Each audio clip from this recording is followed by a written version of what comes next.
আশা করি আমাদের এই আজকের এপিসোডও আপনাদের ভয়ের ঘটনা জানার তৃষ্ণা কিছুটা হলেও মেটাতে সক্ষম হবে। প্রিয় লিসেনার্স, চলুন চলে যাই আজকের ঘটনায়। আপনাদের সবাইকে স্বাগতম অলৌকিক জগতে। প্রিয় লিসেনার্স, আজকে যে ঘটনাটি আমি আপনাদের শোনাবো, এই ঘটনাটি একই সাথে খুবই হৃদয় বিদারক এবং খুবই ভয়ানক একটি ঘটনা। হৃদয় বিদারক এই জন্য বললাম কারণ বাবা মা ছাড়া একটা শিশুর বেঁচে থাকাটা যে কতটা কষ্টদায়ক সেটা বলার অপেক্ষা রাখে না। আমাদের যিনি ঘটনা পাঠিয়েছেন তার নাম রেজাউল করিম। তিনি থাকেন বাগেরহাটে। এই ঘটনাটির সময়কাল 1990 দশকের দিকে। এই ঘটনাটি যার সাথে ঘটে তার নামটি প্রচার করা যাচ্ছে না। ঘটনা বোঝার জন্য আমরা ছদ্মনাম ব্যবহার করতে পারি। চলে যাচ্ছি মূল ঘটনায়। ঘটনাটি যেভাবে লেখা আছে আমি ঠিক সেভাবেই আপনাদের পরে শোনাচ্ছি। আমার হাতে আমি প্রচণ্ড ব্যথা অনুভব করছিলাম। তখন চোখ খুলে আমি নিজেকে একটা হাসপাতালের বেডে আবিষ্কার করলাম। আমি তখন দেখলাম আমার ডান হাত কোনোই পর্যন্ত ব্যান্ডেজ করা। আমার পিঠের দিকেও অস্বাভাবিক রকমের যন্ত্রণা হচ্ছিল। তখন আমি ঘাড় ঘোরাতেই দেখলাম আমার পাশে আমার মামা বসে আছেন। তার চোখ দুটো পানিতে টলটল করছিল। আমি মামাকে জিজ্ঞেস করলাম যে, মামা, আমার কি হয়েছে? আমি এখানে কেন? আমি দেখি মামা কিছু বলার আগেই তার চোখে জমে থাকা পানিগুলো ঝরে পড়তে শুরু করলো। তখন মুহূর্তের মধ্যেই আমার মনে পড়ে আমি তো বাবা মায়ের সাথে চট্টগ্রামে যাচ্ছিলাম আমার নানু বাড়িতে। তখন চট্টগ্রাম হাইওয়েতে আমাদের গাড়ি একটা ট্রাকের সাথে দুর্ঘটনায় উল্টে যায়। তখন আমি বাবা মাকে দেখতে না পেয়ে অস্থির হয়ে উঠলাম। আমি মামাকে জিজ্ঞেস করলাম যে তারা কোথায়। মামা তখন চোখ দুটো মুছতে মুছতে বললেন, তারা তোমার নানুর সাথে বাসায় আছে, তোমার জন্য অপেক্ষা করছে। মামার মুখে এই কথা শুনেই আমি বাসায় যেতে চাইলাম। এরপরও প্রায় ঘন্টাখানিক পরে আমাকে হাসপাতাল থেকে ছেড়ে দেয়া হলো। আমি আমার মামার সাথে একটা প্রাইভেট গাড়িতে করে বাড়ি যাচ্ছিলাম। আমি দেখলাম পুরো রাস্তা মামা একটু পর পর তার চোখের পানি লুকানোর ব্যর্থ চেষ্টা করছিলেন। কোনো কথাই বললেন না আমার সাথে। বাড়ির আঙিনায় আসতেই দেখলাম বাড়িতে অনেক লোকজন, কান্নার আওয়াজ আর কোরআন তেলাওয়াতের সুর। গাড়ি থামতেই আমি বাড়ির ভেতরে দৌড়ে যাই, মা বলে চিৎকার করতে করতে। তখন আমি দেখলাম দুইটা খাটিয়ার উপর বাবা মা শুয়ে আছেন। তাদের গায়ে শুভ্র সাদা কাফনের কাপড়। আমার মাথায় যেন আকাশ ভেঙে পড়ল। যদিও তখন আমার বয়স ছিল মাত্র 9 বছর, কিন্তু আমি জীবন থেকে যে কি জিনিস হারিয়ে ফেলেছি সেইটা বুঝতে আমার বাকি রইল না। সেদিন আমি মাটিতে পড়ে অনেক কেঁদেছিলাম। প্রায় 2 দিন আমার খাওয়া দাওয়া বন্ধ ছিল। মূল ঘটনায় যাচ্ছি। বাবা মাকে হারানোর পর আমার ঠাঁই হয় আমার মামাদের বাসায়। সেখানেই মূলত আমার বেড়ে ওঠা এবং পড়াশোনাও চলছিল। কিন্তু আমি সময়ের সাথে সাথে এটাও বুঝতে পারছিলাম যে আমার মামি আমাকে কখনোই পছন্দ করতেন না।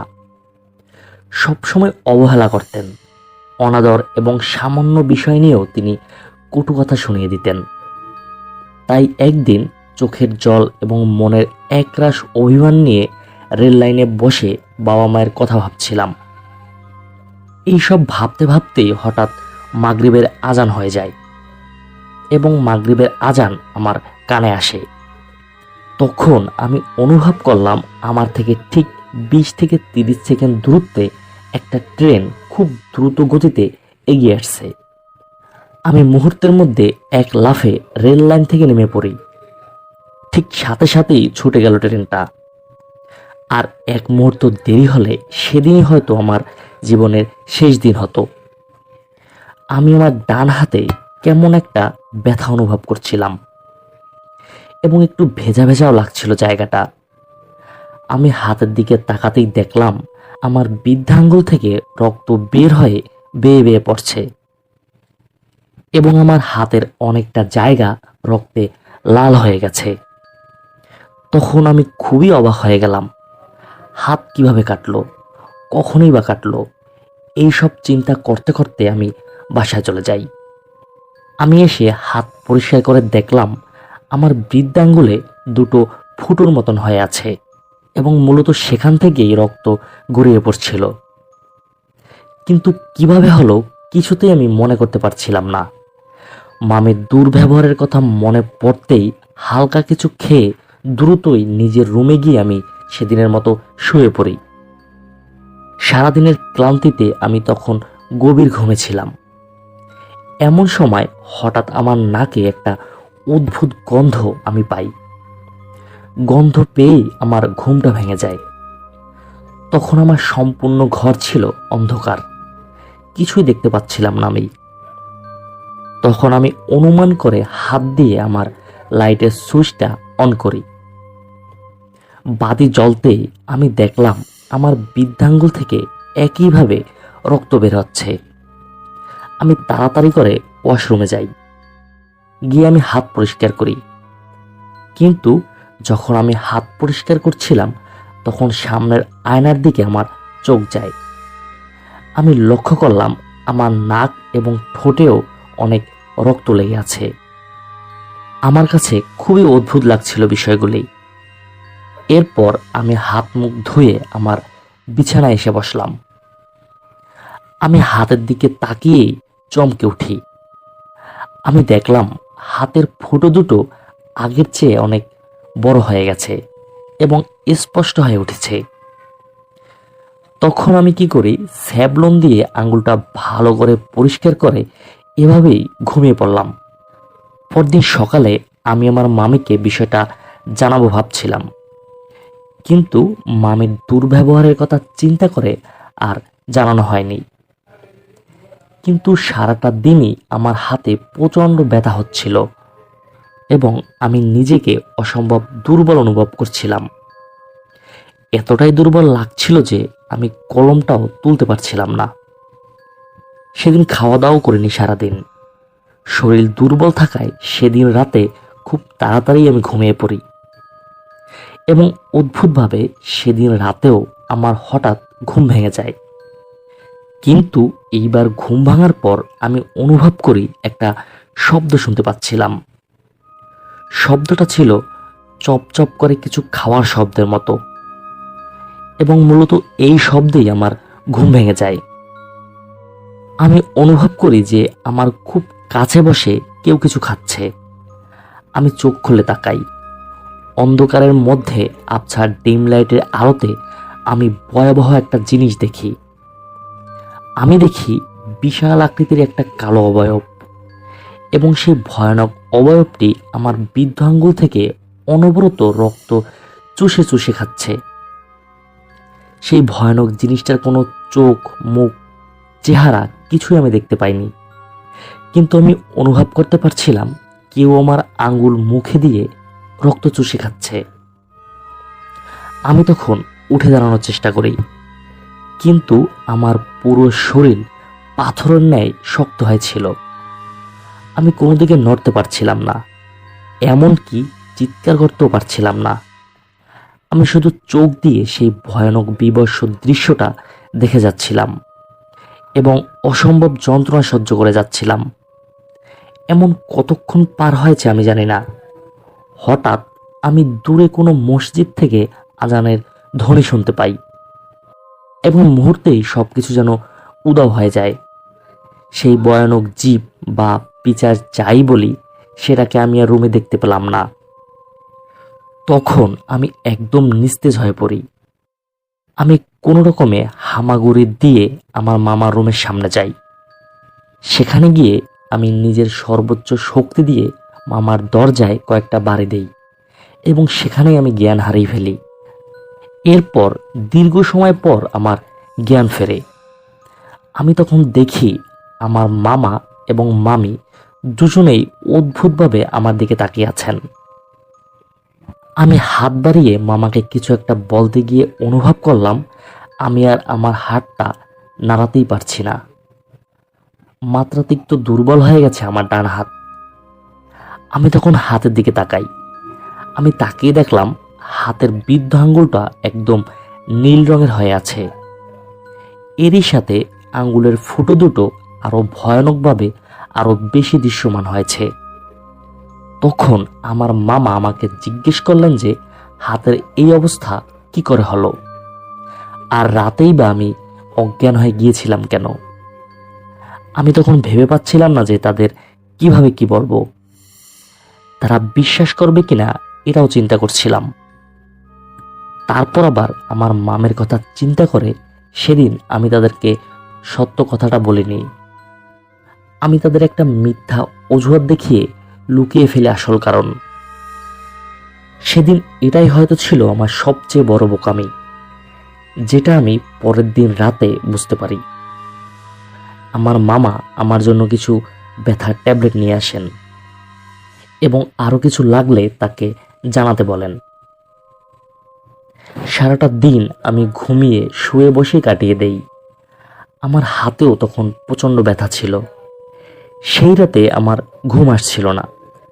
রাত তখন প্রায় 12টা কিংবা 1টা বাজে। তখন ঘুম ঘুম একটা ভাব হয়। আমি ঘুমিয়ে পড়ি। এরপর হঠাৎ অনুভব করলাম আমার রুমের দক্ষিণ পাশে যে জানালাটা ছিল সেই জানালাটা আচমকা খুলে যায়। আমার কিন্তু তখনও সজাগ সজাগ একটা ভাব ছিল। আমি আবছা আবছা সব দেখছিলাম। তখন হঠাৎ খেয়াল করলাম সেই জানালা দিয়ে কালো ধোঁয়ার মতো কিছু একটা ভেতরে ঢুকছে এবং দেখতে দেখতেই ভয়ানক বিশাল এক আকার ধারণ করলো জিনিসটা। সেদিন আমি তার চেহারা, চোখ সবই দেখতে পাচ্ছিলাম। তার চোখ ছিল বিড়ালের চোখ রাতে যেমন জল করে ঠিক তেমন, আর তার চেহারাটা ছিল ভয়ানক জঘন্য। কোনো নাক ছিল না, মুখের দিকটা পচা মাংসের মতো ছিল। বড় বড় কয়েকটা দাঁতও ছিল। সামনের দাঁত দুটো খুবই তীক্ষ্ণ এবং সরু মনে হচ্ছিল আমার কাছে। এই দৃশ্য দেখা মাত্রই আমি নিস্তেজ হতে শুরু করলাম। আমার হাত পা শরীর সব অবশ হয়ে যাচ্ছিল। তখন ওই ভয়ানক কুচ্ছির অবয়বটা কেমন একটা অদ্ভুত আওয়াজ করে আমার দিকে এগিয়ে আসে। ওই জিনিসটা ঠিক আমার হাতের কাছে বসে এবং সে কি করে তার সামনে তীক্ষ্ণ দাঁত দুটো আমার বৃদ্ধাঙ্গুলের সেই ফুটোতে ঢুকিয়ে রক্ত চুষতে শুরু করে। আমি যেন এক মৃত্যু যন্ত্রণা উপভোগ করছিলাম। আমি যন্ত্রণায় ছটফট করছিলাম। মনে হচ্ছিল যে কোনো মুহূর্তে আমার আত্মা বেরিয়ে যাবে। এতটাই অসহনীয় পর্যায়ে গিয়েছিলাম যে আমি আমার নিজের মৃত্যু কামনা করতে শুরু করি। আমি এক চুল নড়তে পারছিলাম না, কোনো শব্দ উচ্চারণ করতে পারছিলাম না। আমি দেখি হঠাৎ সেই অবয়বটা আমার রক্ত চোষা বন্ধ করে দেয়, আমার দিকে তাকায় এবং খুবই বিবস্ব একটা হাসি দেয়। ঠিক তখনই আমি শুনতে পাই আমার মামি আমাকে ডাকতে শুরু করেন এবং তিনি দরজা ধাক্কা দিতে শুরু করেন। তখন আমার মনে হচ্ছিল যেন স্বয়ং আল্লাহ পাক আমাকে মামির মাধ্যমে বাঁচিয়ে দিলেন। আমি দেখি মুহূর্তের মধ্যেই সেই অবয়বটা হাওয়ার সাথে মিলিয়ে গেল। এরপর সবকিছু স্বাভাবিক হয়ে যায়। আমি শেষবারের মতো নিজের শক্তি দিয়ে দরজা খুলেই আমি আমার মামির উপর জ্ঞান হারিয়ে লুটিয়ে পড়ি। এরপর প্রায় 1 দিন পর আমি চোখ খুলে নিজেকে হাসপাতালে আবিষ্কার করলাম। আমি দেখলাম আমার শরীরে রক্ত দেয়া হচ্ছে। আমার ঠিক পাশেই আমার মামা বসে আছেন, তার চোখ দুটো পানিতে ভেজা। আমার মামের কান্নাও বেডের বাইরে থেকে শোনা যাচ্ছিল। এর পরের ঘটনা আমি জানতে পারি আমার মামার কাছ থেকে। মামা বলেছিল সেদিন রাতে আমার ঘর থেকে কিছু অদ্ভুত শব্দ আমার মামি শুনতে পান। এরপর মামি আমাকে দেখতে গিয়েছিলেন এবং সে নাকি অনেক ডাকাডাকি করেন আমাকে। তার ডাকাডাকির পর যখন নাকি আমি দরজা খুলি, মামি দেখতে পান আমার পুরো শরীর কালো এবং নীল হয়ে আছে, এবং এর সাথেই আমার পুরো ঘর নাকি এলোমেলো আর রক্তে মাখামাখি অবস্থায় ছিল। আমি যখন সেদিন মামের উপরে জ্ঞান হারিয়ে লুটিয়ে পড়ি, এরপর তৎক্ষণাৎ তারা আমাকে হাসপাতালে নিয়ে আসেন। তখন ডাক্তার নাকি জানায় আমার শরীরে রক্তের পরিমাণ এতটাই কম যে এই মুহূর্তে রক্ত না দিতে পারলে আমি মারা যাব। সেদিন থেকেই নাকি আমাকে রক্ত দিয়ে যাচ্ছেন তারা, কিন্তু আমার শরীরের কোনো উন্নতি লক্ষ্য করা যাচ্ছিল না। তখন আমি আমার মামাকে বলি আমাকে বাসায় নিয়ে যান, আমার চিকিৎসা এখানে হবে না। মামা আমার কথা মতো সেদিন আমাকে বাসায় নিয়ে আসেন। এরপর আমি মামাকে শুরু থেকে সব কিছু বলি। সেদিনের রেল লাইন থেকে শুরু করে প্রত্যেকটা ভয়াবহ রাতের ঘটনা মামাকে আমি জানালাম। আমার মামা আর দেরি করলেন না, তখনই একজন হুজুর সাহেবকে তিনি নিয়ে আসেন। ওই হুজুর সাহেব অনেকক্ষণ আমাকে পর্যবেক্ষণ করেন এবং আমার রুমে ঢুকে ঘুরে ঘুরে কি যেন দেখেন। এরপর হুজুর সাহেব আমাকে একটু পানি পড়া দিয়ে যান, কিন্তু হুজুর সাহেব যাবার আগে আমাদের বলে যান যে ওর চিকিৎসা করা আমার একার পক্ষে সম্ভব না। আজ সন্ধ্যায় আমি আবার আসব আমার সাথীকে নিয়ে। ওই হুজুর সাহেব তার কথা মতো সেদিন সন্ধ্যার সময় আমাদের বাসায় চলে আসেন এবং সাথে নিয়ে আসেন তার একজন সাথী হুজুরকে। কিন্তু তাকে আমরা কেউ দেখতে পারছিলাম না, কারণ সে মানুষ ছিল না, তিনি ছিলেন একজন জিন হুজুর। তখন হুজুর সাহেব আর দেরি করলেন না, তিনি তার চিকিৎসা শুরু করে দেন। বিভিন্ন ছুরা এবং বিভিন্ন অদ্ভুত জিনিসের সমন্বয়ে হুজুর সাহেব এবং ওনার সাথী এবং আমি আমার ঘরে ছিলাম প্রায় 2 ঘন্টার মতো। ওনার চিকিৎসা যখন শেষ হয় তখন হুজুর সাহেব আমাদের ভয়ানক একটা ঘটনা জানান। তিনি বলেন, সেদিন রেল লাইনে বসে যখন আমি বারবার মৃত্যুর কথা ভাবছিলাম, তখন পালিশ জাতির এক জিন, এই জিনেরা যারা মূলত মানুষের রক্ত খেয়ে থাকে, এই পালিশ জিন সেখান দিয়ে যাচ্ছিল এবং সেই জিনই আমার এই অবস্থার জন্য দায়ী। তারপর হুজুর সাহেব আমাকে অনেকগুলো নিয়ম, তাবিজ এবং পানি পড়া দিয়ে যান এবং তিনি বলে যান আমি যেন আগামী 1 মাস একা না ঘুমাই এবং আমার বাড়ি থেকে কোথাও যেতে বা বার হতেও নিষেধ করেন। এরপর আমি অনেকটাই সুস্থ হয়ে উঠি। সেদিন আমি আরও একটা জিনিস পেয়েছিলাম, আমার এক নতুন মামিকে আমি আবিষ্কার করি। সেদিনের পর থেকে আমার মামি আমাকে নিজের ছেলের মতোই আদর, স্নেহ এবং ভালোবাসা দিয়েছিলেন। প্রিয় লিসেনার্স, এই ছিল আমাদের আজকের এপিসোড। প্রিয় লিসেনার্স, আজকের এই ঘটনাটি যদি আপনাদের সামান্যতম ভালো লাগে অবশ্যই আমাকে কমেন্ট করে জানাবেন। আর আপনারা যারা আপনাদের জীবনে ঘটে যাওয়া কোনো ঘটনা অথবা আপনার জানা কোনো সত্য ঘটনা আমাদের পাঠাতে চান, তারা ঘটনা লিখে অথবা রেকর্ডিং করে পাঠিয়ে দিন আমাদের হোয়াটসঅ্যাপ নাম্বারে। এই ভিডিওর নিচে ডিসক্রিপশন বক্সে আমাদের হোয়াটসঅ্যাপ নাম্বার দেওয়া আছে। আর আপনাদের কাছে অনুরোধ থাকবে আমাদের এই ছোট্ট চ্যানেলটি সাবস্ক্রাইব করার জন্য। প্রিয় লিসেনার্স, এতক্ষণ আপনারা শুনেছেন আমাদের আজকের এপিসোডের প্রথম ঘটনা। আপনাদের আরও একবার স্বাগতম জানাচ্ছি আমাদের আজকের এই এপিসোডের দ্বিতীয় ঘটনা শোনার জন্য। আশা করছি প্রথম ঘটনার মতো এই দ্বিতীয় ঘটনাটিও আপনাদের খুব ভালো লাগবে। প্রিয় লিসেনার্স, চলুন শুরু করি আমাদের আজকের এপিসোডের দ্বিতীয় ঘটনা।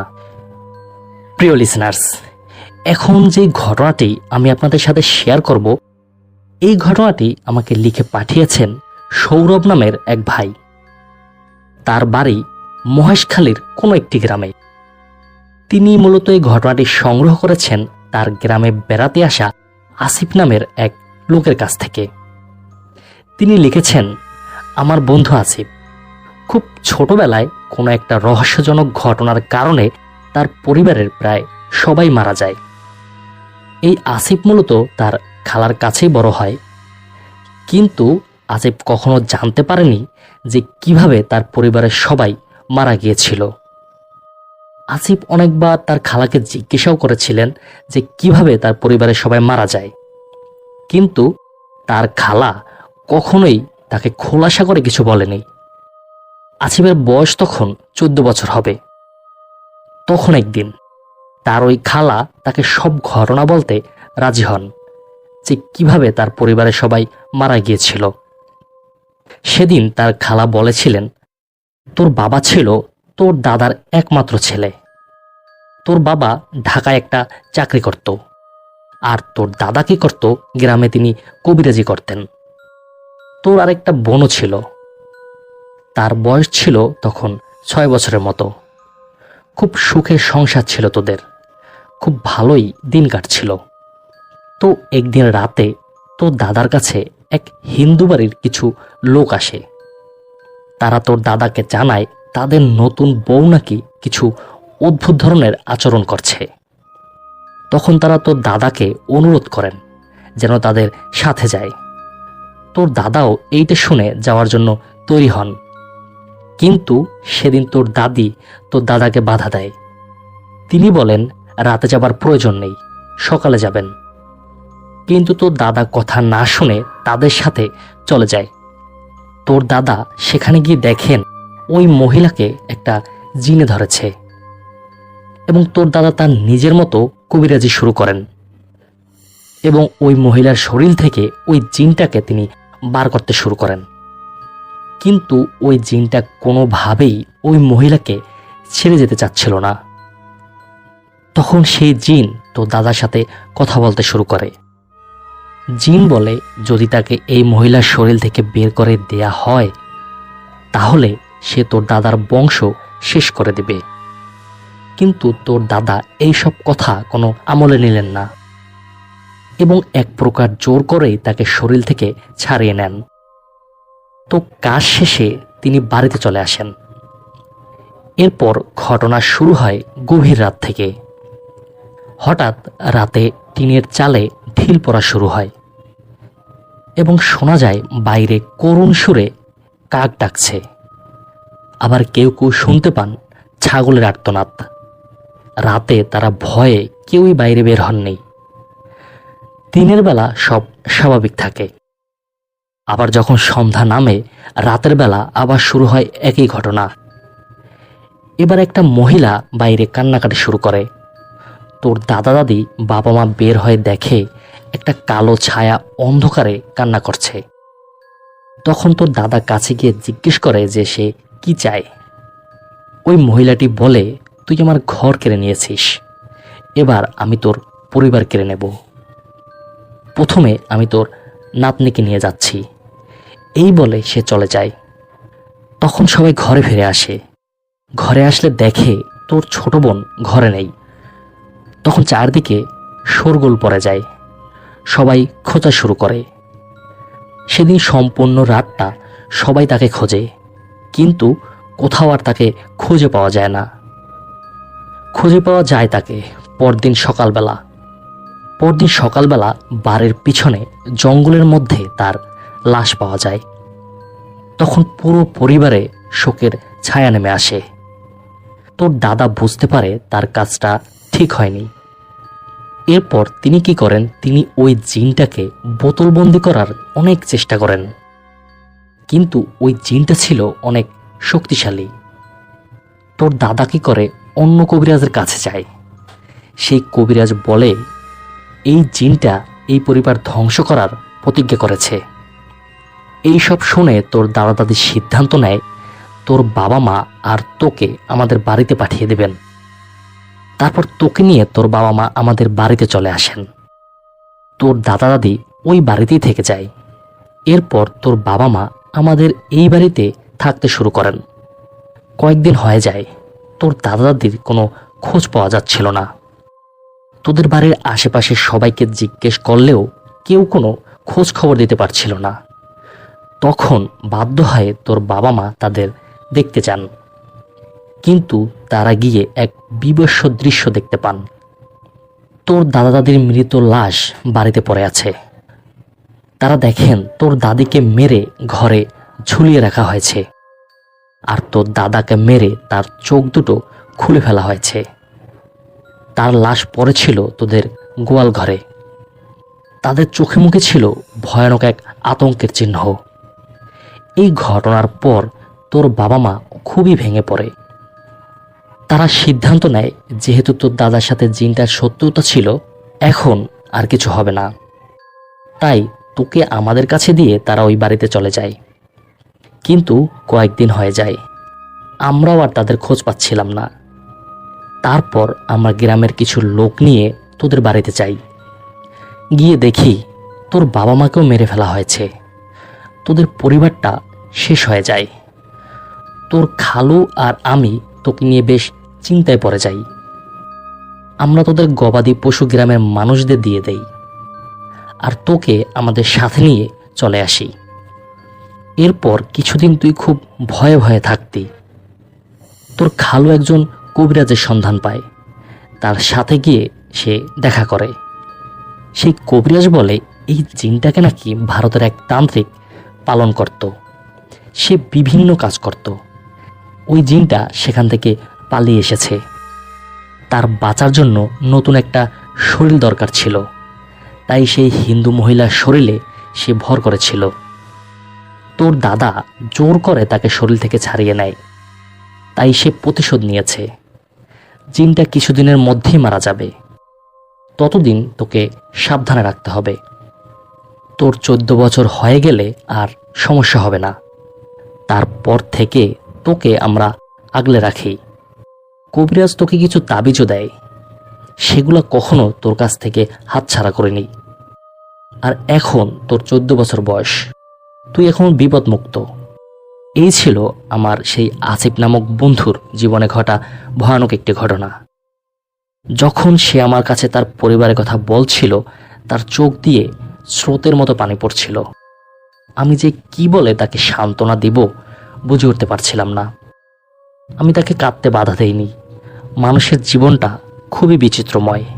এখানে কতজনের সাথে কত ঘটনা ঘটে যায়, আমরা কয়জনই বা সেই সব ঘটনা জানি। প্রিয় লিসেনার্স, এই ছিল আমাদের সৌরভ ভাইয়ের পাঠানো অদ্ভুত একটি ঘটনা। জানি না এই ঘটনাটা আপনাদের কতটুকু ভালো লেগেছে। যদি ভালো লাগে অবশ্যই আপনারা আমাকে কমেন্ট করে জানাবেন। আর আপনারা যদি কেউ আমাকে ঘটনা পাঠাতে চান, আপনারা এই ভিডিওর নিচে ডিসক্রিপশন বক্সে আমাদের হোয়াটসঅ্যাপ নাম্বার পেয়ে যাবেন। আপনাদের কাছে অনুরোধ থাকবে আমাদের এই ছোট্ট চ্যানেলটি সাবস্ক্রাইব করার জন্য। আসসালামু আলাইকুম। প্রিয় লিসেনার্স, চলে এসেছি আমাদের আজকের এপিসোডের তৃতীয় এবং শেষ ঘটনায়। প্রিয় লিসেনার্স, আমাদের এই দুনিয়ায় এমন অনেক অদ্ভুত ঘটনা ঘটে, যেই সব ঘটনার কোনো ব্যাখ্যা খুঁজে পাওয়া যায় না। আমাদের আজকের এপিসোডের তৃতীয় ঘটনায় আপনারা শুনবেন তেমনই ব্যাখ্যাতীত একটি অদ্ভুত ঘটনা। চলে যাচ্ছি সরাসরি ঘটনায়।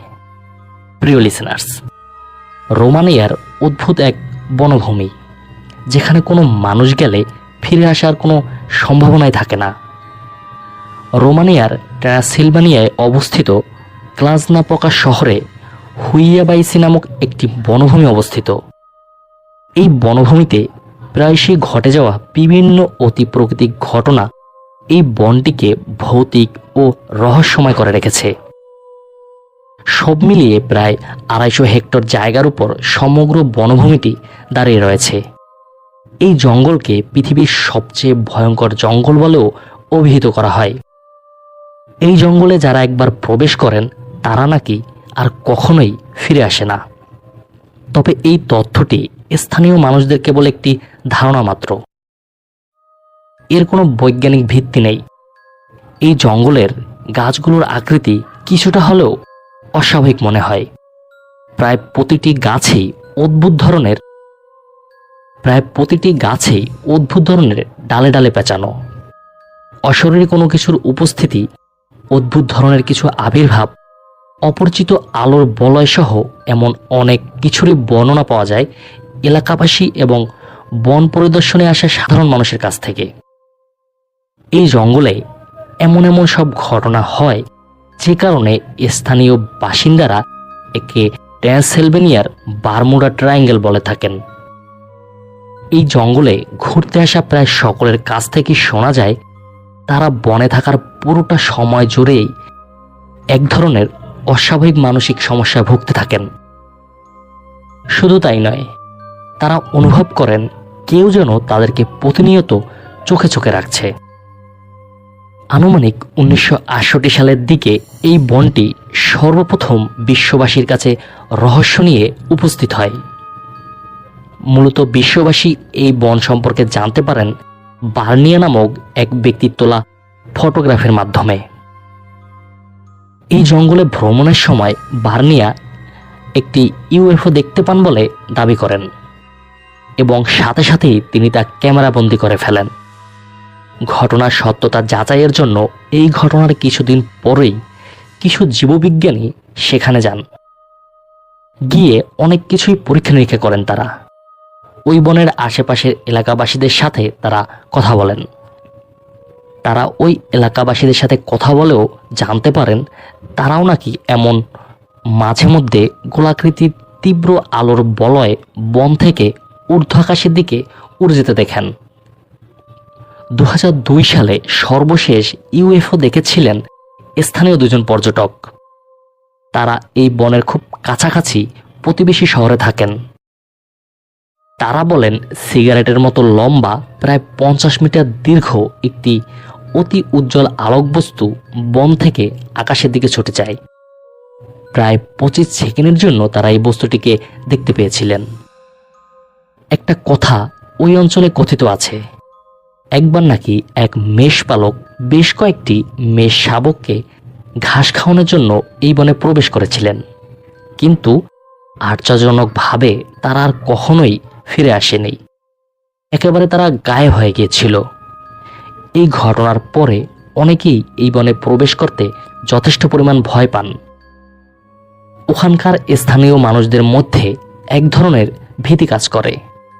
তারা মনে করেন একবার এই বনে কেউ গেলে হয়তো আর ফিরে আসবে না কোনোদিন। এত কিছুর পরেও সাহস করে যারা গেছেন তারা মাথা ঘোরা, মাথা ব্যথা, গায়ে ফোসকা পড়া, শরীরে বিভিন্ন স্থানে পড়ে যাওয়া সহ বিভিন্ন ধরনের শারীরিক অসুবিধার শিকার হয়েছেন।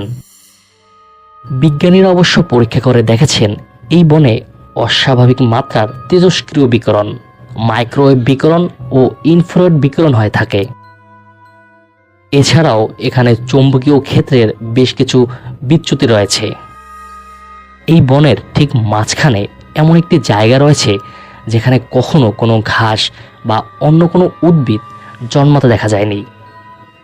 পরিবেশ বিজ্ঞানীরা এখানকার মাটি নিয়ে পরীক্ষা করেন, কিন্তু পরীক্ষা করে এমন কোনো পদার্থের উপস্থিতি সেখানে পাওয়া যায়নি যার কারণে কোনো উদ্ভিদের জন্ম বৃদ্ধি হতে সমস্যা হবে।